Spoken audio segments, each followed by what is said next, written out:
and my dad's friends in the industry, and he said, at one point he was managing her for a quick second, and but she never wanted to sign with him and everything, right? Had she stayed with him and had they got together and linked up, and she put her trust in him and let him keep developing as a manager because he already been pretty successful on his own, and she a pretty talented girl. But with his direction, because he also was an artist, so he know what to do. You know what I'm saying? He know how to help you produce the record and make it sound good. You understand? So, um, had they got together, he could have helped to go to the next level. Even he had another artist, and he said, and he got him pretty far. And he said, it dawned on me that, the reason why he didn't want to continue to work with me was because he thought I took him as far as I could take him, and that's where I be getting messed up at. You got to have long term thinking and think about what the relationship could become. And don't get me wrong, there does come a point where you guys have gone as far as you can, unless your manager makes it the point to grow as a manager and do better as a manager. I think that's mostly why like artists will want to go somewhere else. You know what I mean? But bigger than that, comprehension and understanding business as far as your personal business and how to conduct yourself in business in general.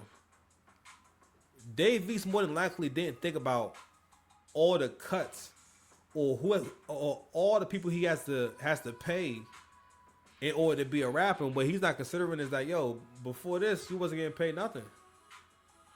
You know what I'm saying? So like, what is it to make sure that lawyer is paid? To make sure your manager is paid. All the people who are a part of your success and maintaining, what you got going on is getting paid. You understand? So, shout out to Wayno, man. I'm gonna play a little more, man. He was cooking. I want to make sure he finished his thought. See, a lot of these niggas, when you're not with them or around them, they don't think that you're doing anything. Right. They don't think that you have any value. And only a person that doesn't see the value in themselves wholeheartedly can't see the value in another person. You know what I mean? Like right. I value myself and I know what I put into what it is I do. So the people who try to help me do something, I value their time. I value their commitment. I don't give a fuck if it's making a phone call, a text message, an email to tell somebody about what it is I'm doing or to bridge that gap a little bit further. Mm-hmm. I value that. Mm-hmm. But when you don't value a person, you can't. All I am is a dollar sign to you. Right. And why am I getting what I'm getting? And then one last thing I say, bro. You know how crazy it is to hear you stole something from a nigga? A nigga say, yo, I heard you was... Yo, let me tell you something about niggas in the hood, bro. These niggas don't know nothing. They start making shit up. Right. Yo, niggas will really be in the hood and don't know, have no information. Say, oh, he had to steal something or something had to go. No, that's not how shit be going. They saying that's why he fired because he stole bread. No. Okay. It wasn't that at all. Okay. But I'm saying I heard people, not from him. I'm saying like people in the street. Period. Okay. Right. Or niggas say. It get back to me, niggas say, yo, a nigga said you did da. I'm like, who? The nigga that don't got a job, that ain't been to the dentist in 20 years? Like, this nigga gotta say so in anything I do? Yeah. Nigga never been in an office, nigga can't even read. And gonna say to another nigga, no, bro, these niggas really can't read. These niggas be dumb, broke, bum-ass niggas. Yo, Wayno was saying, he's done. He's done with the community, bro. You know what I mean? He ain't using those words, but he's basically, this is the beginning of like of when niggas start becoming black conservatives and shit. But I'm just saying, but like when you start really looking at like how you're treated, first and foremost, black people don't respect each other. One of the reasons why black folks don't respect one another is mostly because, again, I'm not saying that's necessarily what happened with him, but if that's not taught in your family, like respect, loyalty, and honor, those are male traits and male prerogatives and stuff like that. Those are things that men are like motivated to want to obtain and want to like hold on to and maintain, right?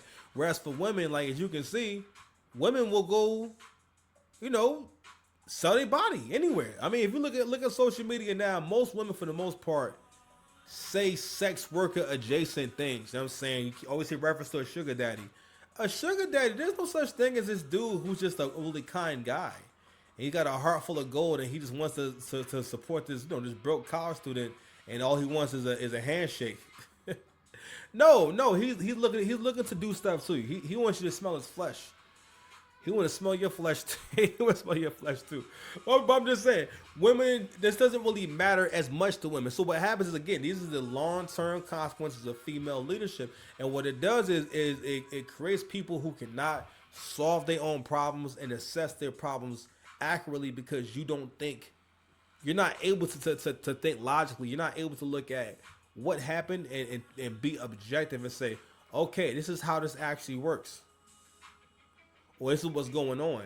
And what Wayno keeps making reference to is like, yo, Wayno is seeing why once you make a certain amount of money, you got to get out the hood because you cannot be around these kind of dudes. Because it's going to drive you crazy and the disrespect is just too much.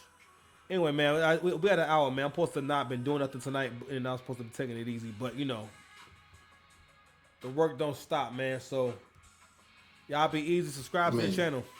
He's more intelligent than